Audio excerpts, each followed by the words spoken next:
एक 16 वर्षीय जगत सुंदरी का आकस्मिक निधन हो गया।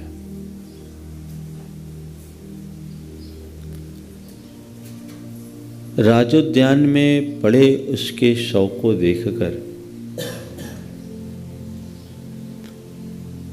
सबका मन स्तब्ध रह गया। उस युवती पर एक युवक की दृष्टि पड़ी। उसने सोचा, काश ये जीवित होती तो मैं इसे अपने हृदय में बसाता। एक वेश्या की दृष्टि पड़ी। उसने उसे देखा तो सोचा, काश ये मेरे हाथ लग गई होती तो लाखों कमा लेती।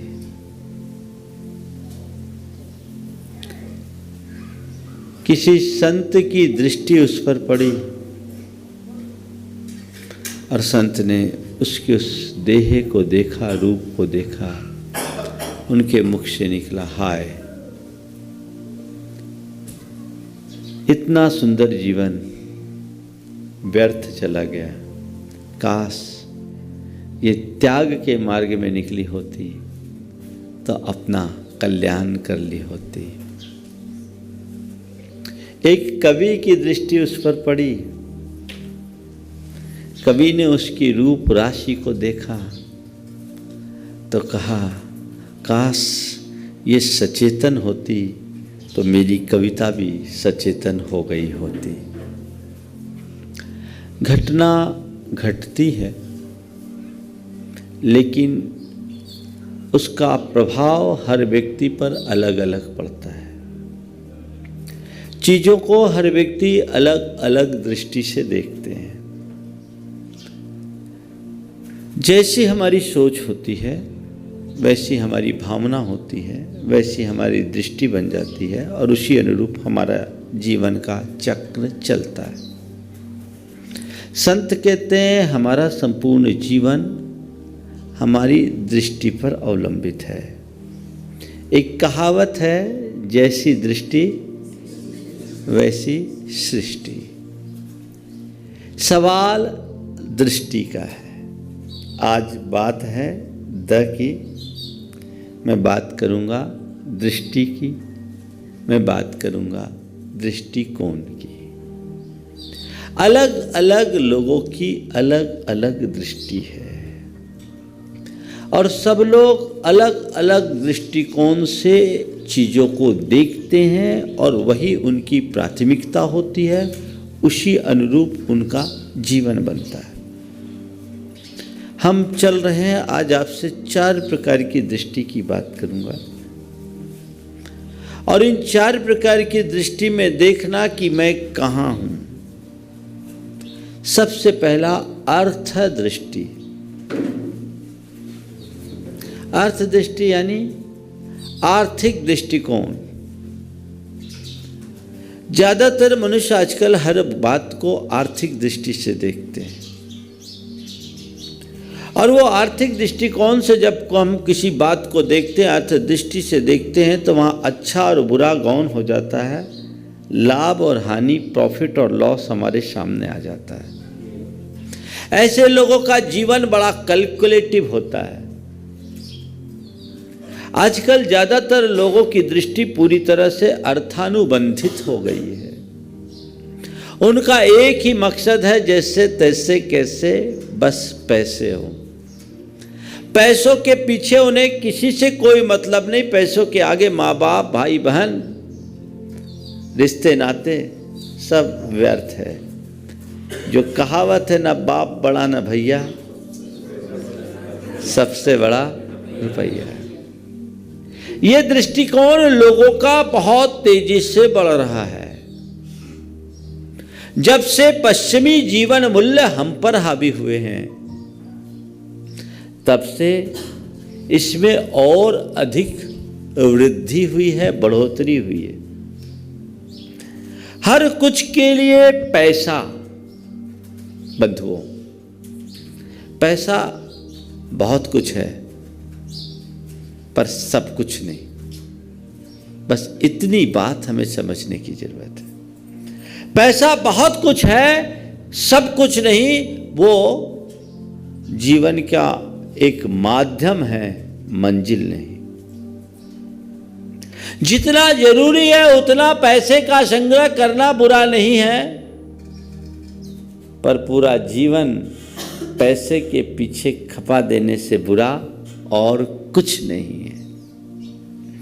तुम अपने मन से पूछो कि तुम्हारे मन में पैसे का क्या स्थान। एक व्यक्ति है जिसकी दृष्टि पूरी तरह अर्थानुबंधित होती है, उसके लिए पैसे के अलावा और कोई दुनिया ही नहीं दिखती। भगवान भी बाद में, और कदाचित भगवान के पास भी जाएगा तो पैसों के लिए जाएगा। 5 रुपये का नारियल चढ़ाएगा और 5 लाख की बात करेगा। वो उसका दृष्टिकोण ही वैसा होगा। वो केवल अपने लाभ की बात सोचेगा। ये दृष्टि बहुत पवित्र दृष्टि नहीं है। ऐसे लोग तृष्णा की अंधी दौड़ में दौड़ते रहते हैं। जीवन भर भाग दौड़ ही मची रहेगी, वह पहुंच कहीं नहीं पाएंगे। कितना पैसा। मेरे संपर्क में ऐसे कई लोग हैं जिन्हें पैसे के कीड़े के रूप में मैं देखता हूं। मैंने एक शब्द का प्रयोग किया, पैसे का कीड़ा, अर्थात उनके लिए पैसे के अलावा और कोई चीज का मायना ही नहीं। मैं एक ऐसे व्यक्ति को जानता हूं जिसकी दुकान में कभी ताला नहीं लगता, 24 घंटे दुकान चलती है। और पता है, रोज पास के एक महानगर में अप डाउन करता है। लाइव में नहीं बोल रहा हूं स्थान का नाम, आप लोग समझ गए होंगे। ट्रेन से जाता है माल लेने, रास्ते में खाता है। दिन में रिटेल, रात में होलसेल, उसके बाद हिसाब किताब। दुकान में शटर गिरती ही नहीं। अब बोलो ऐसे व्यक्ति के लिए क्या कहेंगे? पैसे के प्रति दृष्टिकोण क्या होना चाहिए? केवल एक दृष्टि होनी चाहिए, पैसा मेरे जीवन के निर्वाह का साधन है, साध्य नहीं। जीवन के गुजारे के लिए मुझे पैसा चाहिए, पर पैसे के लिए मुझे जिंदगी नहीं गुजारना। जीवन के गुजारे के लिए पैसा चाहिए तो तुम्हें जितना चाहिए उतना पैसा संग्रहित कर लो, लेकिन पैसे के पीछे ही जीवन गुजार दो तो इससे बुरी बात और क्या होगी? क्या कहेंगे ऐसे लोगों को? धमा चौकड़ी, न दिन में चैन न रात में नींद। नींद चैन सब खो जाती है। तो कहते हैं नहीं, तुम्हारे दृष्टि में पैसा हो पर वो सब कुछ ना हो। जैसे नाव चलती है तो उसके नीचे पानी का प्रवाह आवश्यक है, लेकिन पानी नाव के नीचे हो तो नाव की शोभा है। पानी नाव के भीतर हो तो क्या होगा? अब तुम्हें यह देखना है कि तुम्हारी नाव पानी में है या नाव में पानी है, यह देखना है। नाव पानी में है तो आनंद है, और नाव में पानी है तो खतरा। जिनकी दृष्टि केवल पैसे पे होती है वो पैसा कमा तो लेते हैं पर पैसे का उपभोग नहीं कर पाते। सारी जिंदगी जोड़ जोड़ कर रखते हैं और एक दिन छोड़कर चले जाते हैं। अर्थ दृष्टि बहुत अच्छी दृष्टि नहीं है। दूसरी है भोग दृष्टि। इसे दूसरे शब्दों में कहूं, भौतिक दृष्टि। कुछ लोगों की ऐसी दृष्टि, ऐसी सोच होती है कि जितना अधिक भौतिक लाभ लिया जा सके लो। भोग विलास, मौज मस्ती, यही अपने जीवन का साध्य है। वो केवल एंजॉयमेंट की बात करते हैं, हकीकत में जानते नहीं है कि जिंदगी का असली एंजॉयमेंट किस में है। लेकिन मौज मस्ती के चक्कर में ऐसे ऐसे खोए रहते हैं कि उनको कुछ नहीं, बस उनके जीवन का एक ही दृष्टिकोण होता है, मौज ही मौज, मस्ती ही मस्ती, सुबह शाम दिन रात रोज ही रोज। एक ही मकसद, जब तक जियो सुख से जियो, कर्जा लो पर घी पियो। क्या बोल रहा? जब तक जियो सुख से जियो, कर्जा लो पर घी पियो। क्यों? मरने के बाद चुकाने की जरूरत ही नहीं। यावत् जीवेत सुखी जीवेत, ऋणम कृत्वा घृतम पिबेत, भस्मीभूतस्य देहस्य पुनरागमनम कुतः। जब तक जियो सुख से जियो, कर्जा लो पर घी पियो। वो घी पीने के ही चाह में रहते हैं, केवल मौज मजा और मस्ती, भोग और विलास, इससे आगे की वो कुछ सोच ही नहीं पाते। और यह विकृत सोच उनके जीवन के पतन का मूल बन जाती है। जब तक शरीर में कुछ सत्व रहता है तब तक तो फिर भी सब कुछ ठीक चलता है, और बाद में सत्वहीन हो जाने के बाद उनकी दशा निचुड़ सी जाती है। वे जीवन का कोई रस नहीं ले पाते, केवल आसक्ति और तृष्णा में जीते हैं। नतीजा शून्य।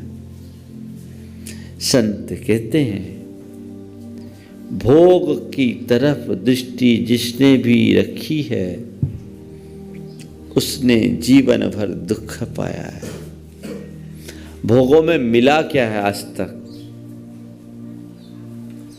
भोग भोगते भोगते भोगते भोगते जीवन के दिन बिता देने के बाद भी मनुष्य ने आज तक अर्जित किया है, ऐसी बात देखने में नहीं आती। वो सब तृष्णा की अभिवर्धक है। जैसे प्याज के छिलके को या केले की परत को उधेड़ते जाओ उधेड़ते जाओ उधेड़ते जाओ, सार निकलता है कुछ? हाँ, सार निकलता है? कुछ नहीं निकलता। लेकिन मन की आसक्ति बोलती है, एक बार और, एक बार और, एक बार और। जीवन भर का अनुभव कहता है इसमें सार नहीं। भीतर की आसक्ति कहती है एक बार और। अपने मन से पूछो, तुम्हारी भोग दृष्टि से तुम कितने व्याकुल हो? और जब कभी हमने अपने मन को भोगों से विमुक्त किया है तब हमारी दृष्टि क्या रही है? जब जब मनुष्य का चित्त भोगों से जुड़ता है उसके चित्त में बिखराव आता है, आकुलता आती है। जब मन में किसी प्रकार की वांछा और चाह नहीं होती तो जीवन में एक अलग प्रकार की रसानुभूति होती है। मैं आपसे एक सवाल करता हूं, भोजन करने के लिए बैठे हैं, मनोनुकूल सामग्री आपके पास है, उसके बाद भी दूसरे की थाली में कोई और अलग चीज दिखती है, मन जाता है? जाता है। लेकिन किसी दिन आपका उपवास है, मन से आपने उपवास लिया है, आपकी फेवरेट चीज सामने है, मन जाता है? क्यों नहीं जाता? आज दृष्टि बदल गई, मैंने मुंह फेर लिया। जब तक उसके प्रति दृष्टि थी, मन उसकी तरफ आकर्षित और पाने के लिए आकुलित, दृष्टि बदलते ही मन शांत होता है। मनुष्य के साथ यही स्थिति है कि वो जितना अधिक भोगों को अंगीकार करता है, उसके मन की तृष्णा उतनी अधिक प्रबल होते जाती है। भोगों से शांति पाने की इच्छा करने का मतलब आग से आग बुझाने की कामना करना है। आग से आग बुझी है क्या? आग अपने आप बुझ जाएगी, उसमें ईंधन डालना बंद कर दो। आप लोग पूजन में बोलते हैं, भोगों को इतना भोगा कि खुद को ही भोग, साध्य और साधन का अंतर। ये पंक्तियां हम बोलते हैं, ये हमारे मन में डोलना चाहिए। भोग दृष्टि भटकाने वाली दृष्टि है, दुखी बनाने वाली दृष्टि है। जिसकी दृष्टि ऐसी होगी वो सारे जीवन दुखी होगा। अभी मैंने कहा, पुराने अनुभवों को झुठलाते हैं, आसक्ति हमें दौड़ाती है। एक व्यक्ति की शादी हुई, शादी की, उसने अपने मित्र को बुलाया, उसका एक प्रिय मित्र था, विवाह का समाचार आया, वो खुद उसकी शादी में गया और बढ़िया गिफ्ट देकर आया। साल भर बाद फिर से दोबारा पत्र आ गया और लिखा, मेरी पहली शादी टूट गई, मैंने तलाक ले लिया, अब ये दूसरी शादी है, तुम आओ। जब दूसरी शादी की बात आई तो खुद नहीं गया, अपने बेटे को भेज दिया, बेटे को भेज दिया। साल भर बाद फिर से खबर आई, मेरी दूसरी शादी भी टूट गई, अब तीसरी शादी है। जब तीसरी शादी की बात आई तो अब की बार उसने बेटे को भी नहीं भेजा, 1000 रुपया का लिफाफा भेज दिया। साल बीते, फिर चौथी चिट्ठी आ गई और उस चिट्ठी में क्लेरिफिकेशन दिया। पहले में लिखा कि मेरी पहली पत्नी, मैं बड़ी सुंदर पढ़ी लिखी लड़की चाहता था, मेरी पत्नी पढ़ी लिखी तो थी, सुंदर भी थी, पर हुक्म चलाती थी, इसलिए मैंने उसको डाइवोर्स कर दिया। दूसरे में पढ़ी लिखी थी, सुंदर थी, हुक्म भी नहीं चलाती थी, पर काम नहीं कर पाती थी, काम नहीं जानती थी, इसलिए दूसरे को भी मैंने रिजेक्ट कर दिया। तीसरी पढ़ी लिखी थी, सुंदर थी, हुक्म भी नहीं चलाती थी, काम भी करती थी, पर बीमार रहती थी, इसलिए मैंने उसको रिजेक्ट कर दिया। अब मैं चौथी से शादी करना चाह रहा हूँ। तो उसने अब की बार, पहली बार तो खुद गया, दूसरी बार बेटे को भेजा, तीसरी बार 1000 रुपये का लिफाफा भेजा और चौथी बार एक पत्र लिखा, अनुभव पर आसक्ति की विजय। क्या? अनुभव पर आसक्ति की विजय। बात समझने की है, समझने जैसी है। यदि मनुष्य यहां थोड़ा थम कर विचार करे तो उसके भीतर भोग की जगह वैराग्य का भाव है। भोग साध्य नहीं है, वो है। एक सच्चे ज्ञानी में और अज्ञानी में इतना ही अंतर है। अज्ञानी भोगों को उपादेय मानकर 24 घंटे उनमें अनुरक्त रहता है और ज्ञानी भोगों को हे मानकर उनसे मुक्त होने का भाव रखता है। संत कहते भोगों में रचो पचो मत, रचोगे पचोगे तो मरोगे। उनसे अलिप्त होने की कोशिश करो। अलिप्तता रहनी चाहिए, अनासक्ति का भाव होना चाहिए।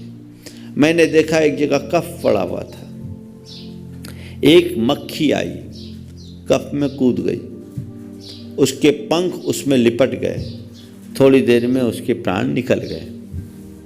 मेरे देखते ही देखते एक दूसरी मक्खी वहाँ आई, वो कफ के एक बाजू में बैठी, पूरा कफ चाट गई, उसका कुछ नहीं हुआ। क्या निकला निष्कर्ष? भोगों में डूबे तो फंसे, तटस्थ रहो तब जीवन तरेगा। माना कि सामान्य व्यक्ति पूरी तरह से भोगों से विमुख नहीं हो सकता, पर भोगों की रुचि तो मंद हो सकती है।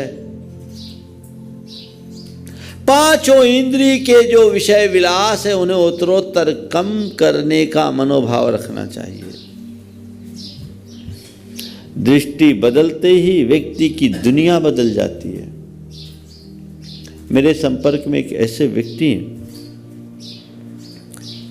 मुझसे जुड़ने के बाद उन्होंने एक बात कही कि महाराज, मैंने अपने जीवन के 6.5 वर्ष की उम्र में पूरी दुनिया घूम लिया। उस हैसियत का आदमी, जीवन में जबरदस्त मोड़ आया हमारे संपर्क में आने के बाद। नियमित भारत में नहीं रहते, बाहर रहते हैं, और नियमित प्रवचन और शंका समाधान सुनते हैं। मेरे पास साल में कम से कम 2-3 बार आते हैं। अब उस व्यक्ति में ऐसा बदलाव आया कि महाराज अब सब कुछ अरुचिकर लगते हैं। अभी तक मैं मुझसे आकर उन्होंने कहा, महाराज पहली बार जब मेरे पास आए, बोले महाराज अभी तक मैंने बंद किया, अब निर्जरा करने का मार्ग आपसे चाहता हूं। जो व्यक्ति रोल्स और विंटले जैसी कार को मेंटेन करता है, उस व्यक्ति की दृष्टि ऐसी फिरी कि उसने कहा, महाराज मैंने गर्मी के 4 जोड़ी और सर्दी के 8 जोड़ी कपड़े तक अपने आप को सीमित कर लिया है। भोजन में 1 दाल और 1 सब्जी के अलावा बाकी सब चीज़ों को नियंत्रित कर दिया है। मैं 16 तो नहीं कर सकता, लेकिन मैंने अपने आप को सीमित कर लिया। अभी 2 वक्त लेता हूं, आगे चलकर 1 वक्त लेने का प्रयास करूंगा। जिन चीज़ों के प्रति मैं पहले पागल होता था, अब उनके प्रति मेरी कोई रुचि नहीं रही। वे मुझे सब व्यर्थ लगने लगे। किसका फेर है बोलो?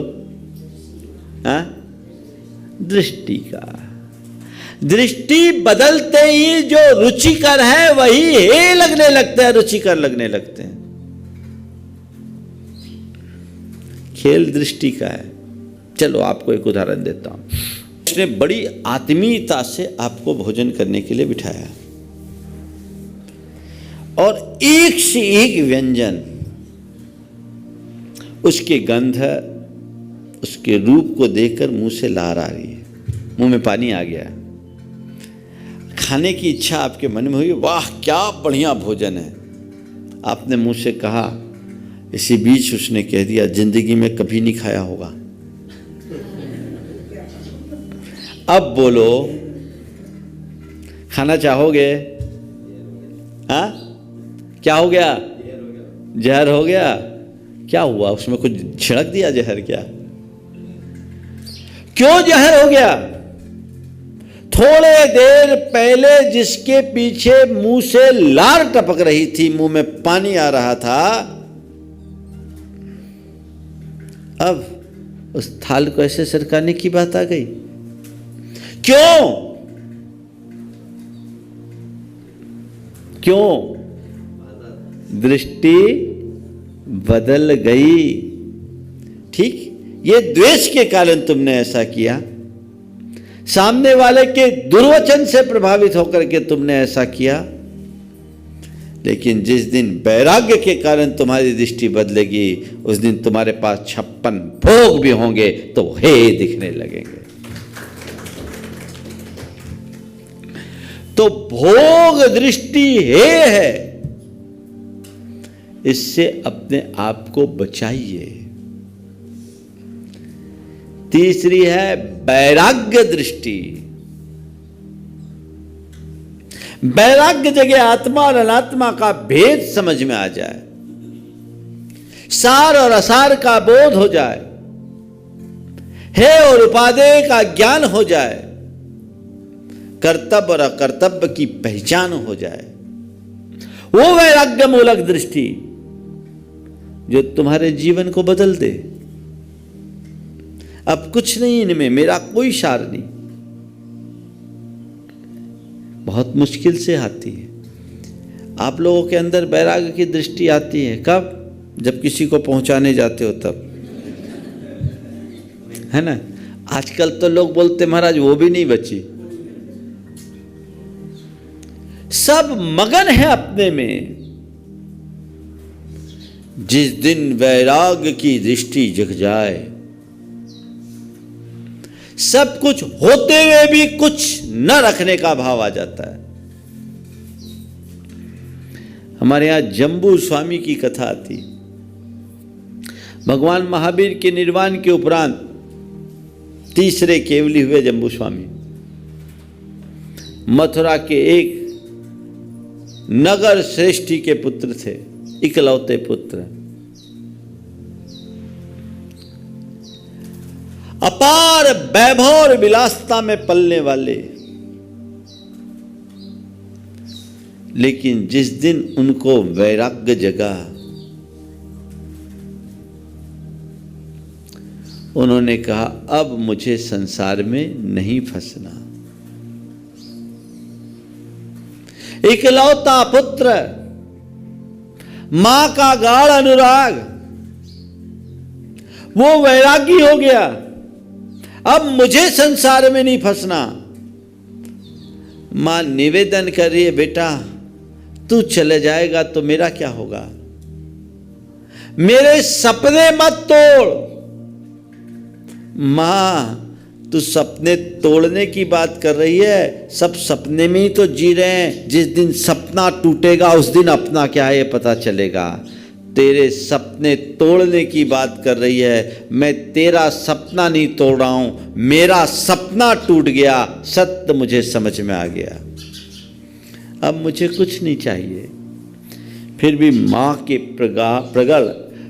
प्रबल आग्रह के कारण कहते वो घर पे रुके, कुछ दिन रहे, पर घर में भी बैरागी की भांति रहे, मुनियों जैसी चर्या की।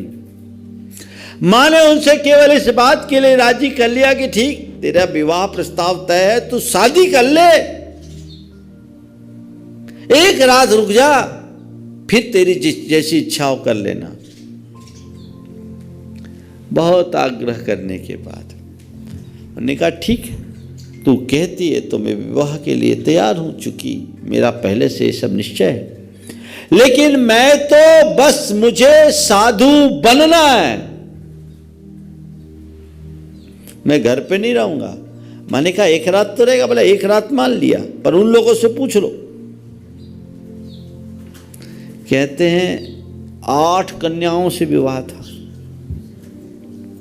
सूचनाएं पहुंच गई। उन्होंने कहा ठीक है, आओ तो पहले पल्ले में, देखते हैं कौन जीतता है।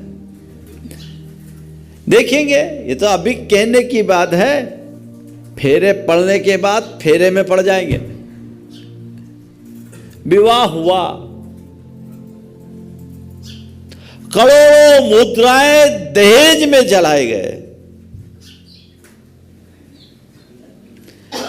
लोगों के सामने राग रंग दिख रहा है, पर जम्बू कुमार की दृष्टि में केवल उसका अंतरंग है, केवल अंतरंग है। रात्रि में एक तरफ जम्बू कुमार है, एक तरफ उनकी पानी ग्रहण संस्कार से संस्कारित 8 पत्नियां, वो अपने राग भरे हाव भाव विलास से जम्बू कुमार को रिझाने की कोशिश कर रहे हैं,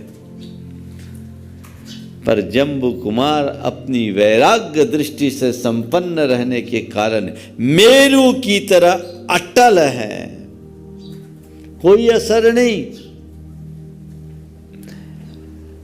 वे लोग सोच रही हैं किसी तरह जम्बू स्वामी हमारे हो जाए, और जम्बू कुमार केवल ये सोच रहे हैं कब रात बीते मेरी बात पूरी हो। क्या खेल, आप कल्पना कर सकते हैं इसकी? यह कोई साधारण घटना नहीं है, पर इस बात का प्रमाण है कि मनुष्य के हृदय में सच्चा वैराग जग जाए तो सब व्यर्थ लगने लगता है। नहीं, अब हमें कुछ नहीं चाहिए, इनसे अब हमें कोई प्रयोजन नहीं, कोई मतलब नहीं। हमारी दृष्टि अब अलग है। कहते हैं जब उनके विवाह की चर्चा पूरे इलाके में फैली कि बड़ी शादी हुई, आज भी किसी की होती तो चर्चा हो जाती, करोड़ों का दहेज, तो कहते उन दिनों मथुरा इलाके में एक विद्युत चोर नाम का सातिर चोर था, जिसे पकड़ना संभव नहीं था। वो घात लगा करके पहुंचा कि चलो यहां माल लिया जाए, और जैसे ही पहुंचा जम्बू कुमार की मां की दृष्टि विद्युत चोर पर पड़ गई। मां ने जब पूछा तुम कौन हो, विद्युत चोर ने अपना परिचय दिया, मेरा नाम विद्युत चोर है, मैं आज चोरी करने के लिए आया हूं। मां ने कहा देख, तेरे को जो ले जाना है सब ले जा, मैं दे दूंगी, चोरी करने की भी जरूरत नहीं है, बस कुछ एक उपाय कर दे, एक उपाय कर दे। क्या कर? कि जम्बू कुमार सुबह सब छोड़कर जाने वाला है, दीक्षा लेने वाला है, वो उन सबको निस्सार समझता है, तो उसे किसी तरह कुछ दिन के लिए रहने को तैयार कर दे, सारा दहेज का माल मैं तुझे दे दूंगी। विद्युत चोर को मां का प्रस्ताव अच्छा लगा। एक जगह ऊंट में बैठ गया, सोचा देखा जाए आखिर बात क्या है। और जब जम्बू कुमार और उनकी पत्नियों की वार्ता को सुना, जम्बू कुमार के वैराग्यपूर्ण संबोधन से उसका हृदय बदल गया, इसकी वैराग्य दृष्टि जग गई। अरे बात तो सही है, भोग व्यर्थ है और जीवन नश्वर है, कोई पता नहीं इन सब का करना क्या है।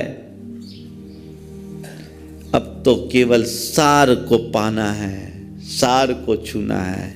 ये तो सुबह दीक्षा लेंगे, मैं रात में ही चला, क्या भरोसा सुबह होगी कि नहीं होगी। रातों रात निकल गए 500 अपने शागिर्दों के साथ, मुनि बने, आत्म साधना में लीन हुए, और वही विद्युत चोर मथुरा से परम निर्वाण को प्राप्त किया, केवल ज्ञान हुआ। यह वैराग्य की दृष्टि है। अपनी दृष्टि को देखो, देखो तुम्हारे अंदर वैराग्य के प्रति दृष्टि, वैराग्य की दृष्टि है नहीं है? चलो वैरागी के प्रति क्या दृष्टि है ये बताओ। जो कोई बैरागी होता है तुम उसको बोलते पागल है, बोले पागल है, बोलते हो कि नहीं बोलते? अरे ये पागल है, बेवकूफ़ है, सब बर्बाद कर रहा है, सब मिटाया जा रहा है। एक बार एक सज्जन हमसे बहुत जुड़े, तो अक्सर हम 8-15 दिन में एक बार आ जाते काम धाम छोड़कर। तो काम धाम छोड़कर लंबा चौड़ा कारोबार होने के बाद भी जब व्यक्ति की लौ लग जाती तो आता है, बार बार समय देता है। तो किसी ने कहा भैया तुम कैसे पागल हो गए, अपना काम धाम छोड़ कर कैसे चले जाते हो? तो उसने कहा ठीक कहते तो एक पागल को दुनिया पागल ही दिखती है,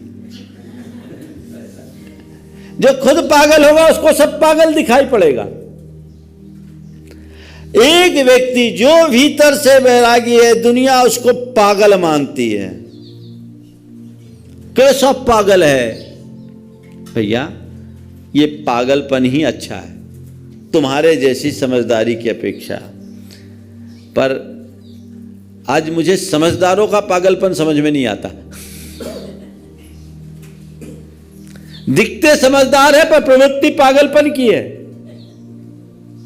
जिन्हें अपने जीवन की सही समझ नहीं, अपने हिताहित का कोई सूझ नहीं, कोई सूझ नहीं, कोई विवेक नहीं, वो पागल नहीं तो क्या है?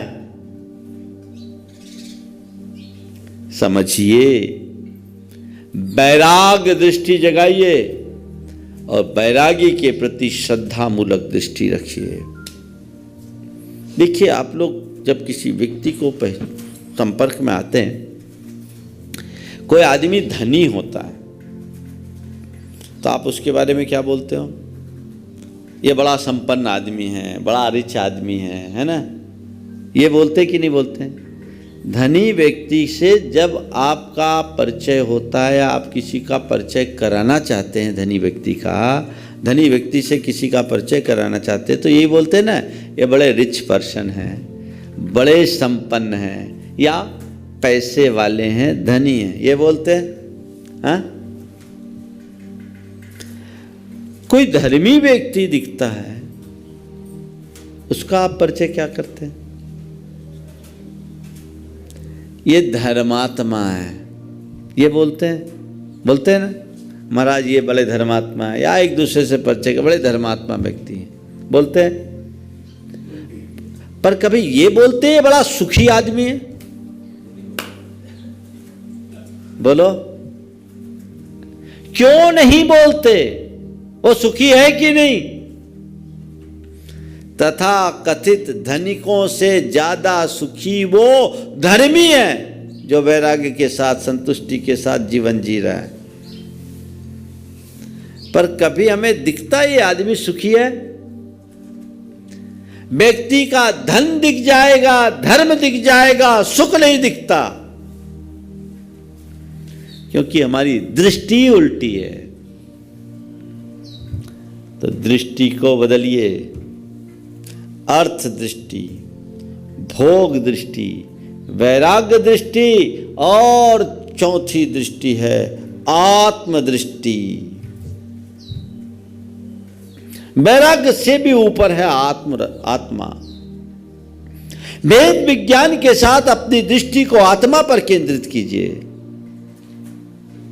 आत्मदृष्टि से संपन्न व्यक्ति के लिए मेरा तेरा का भाव छूट जाता है, अपने पराये का बोध खत्म हो जाता है, स्त्री पुरुष का विकल्प समाप्त हो जाता है, सुंदर असुंदर सब छूट जाता है। जब हम ऊपर से एक दूसरे को देखते हैं तो सब अलग अलग दिखाई पड़ते हैं, है ना? अलग अलग है, सबका नाम अलग, सबका रूप अलग, सबका पता अलग, सबका ठिकाना अलग, सबकी उम्र अलग, सबकी अनुभूतियां अलग, सबकी स्मृति अलग, सबका ज्ञान अलग है, अलग अलग है ना? लेकिन जब सबके भीतर की आत्मा की तरफ दृष्टि करते हैं तो बोलो, मेरी आत्मा में और तुम्हारी आत्मा में कोई फर्क? इस चिड़िया की आत्मा में और मेरी आत्मा में, तुम्हारी आत्मा में कोई फर्क?